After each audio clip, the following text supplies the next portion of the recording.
আসসালামু আলাইকুম রহমতুল্লাহি বারাকাতুহু।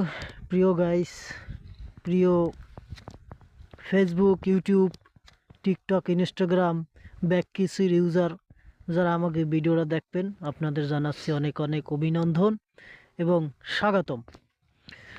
যে পরিমাণ শীত লাগতে আছে এর মধ্যে এখন যদি একটু কুড়া মারা না পুরি তাই তো আর ওই গ্রামের ঐতিহ্য রক্ষা করা হয় না নাকি? এটা তো ঠিক। এই লেগে মোরা এখন একটু কুড়া মুড়া পুরমু, এই আগুন টাগুন ধরাইতেছি। আল্লাহ যদি বাঁচায় আর বাঁচি, তাহলে এই হাত পায়ের যে দশা যে পরিমাণ কালো হইছে, আর নিজের গালে যদি লাগাই এই হাত, তাই স্যাত করে মনে হয় যেন বরফ হয়ে যাইতেছি। এর লেগে এই আগুন জ্বালাই। আমি কখনো আগুন জ্বালাম কোনো ব্যাপার না, হাত এমনি কালোই রয়েছে।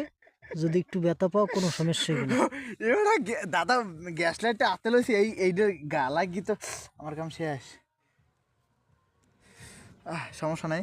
তো গাইস, একটা কথা বলি, নতুন বছরের কোনো স্বাগতম টাগতম কিচ্ছু দিব না, কেননা এটা হলো মানে ইহুদি বা অন্য রাষ্ট্র, আমরা মুসলিম যারা আছি তারা এগুলা করে না, ঠিক আছে? তো আমরা এগুলা কিছু দিব না। তো নতুন এগুলো বছরে মূলত বিধর্মী যারা তারাই করে। হ্যাঁ হ্যাঁ হ্যাঁ, তারাই করে।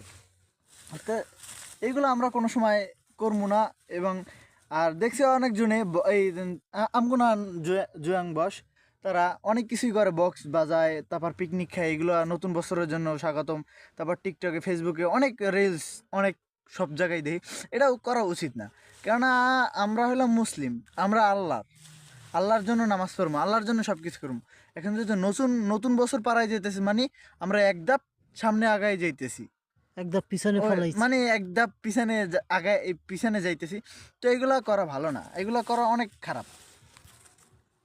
এমনি খুশি থাকেন, এমনি হয়তো বা অন্য কিছু করেন, কিন্তু এগুলো করা ঠিক না। দেখ, ভিডিওর ভিতর খুব সুন্দর একটা মেসেজ আপনাদের জন্য পাঠাইলাম।